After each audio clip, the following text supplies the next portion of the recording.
I think it was 1971, and it was a chilly August day. No one forgets their first experience with a Flox. $2 a bottle. At least the beginning of their first experience. The only decent beer you could get was Molson's Export. That includes the man who owns the antique boat and has since his father gave it to him when he was 21. It was built in 1912. My dad bought it with prize money in 1920 when he came back from the First World War. Needless to say, the Flox has some history. 102 years old, Paul took her to many antique boat shows, and on this 50th anniversary, he thinks back to the 60s, one of the very first shows, and we caught him back then on film.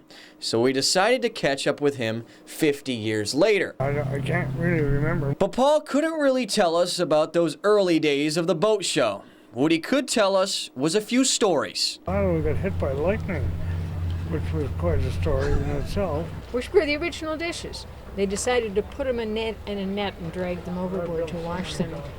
Guess there was a hole in the net. For Paul, those first boat shows weren't about having the best boat. It was about meeting up with old friends. One of the old engine's nickname was Eddie.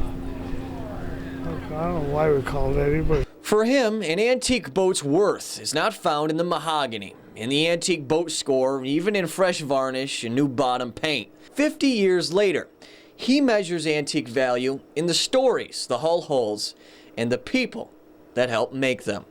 Stackel, 7 News.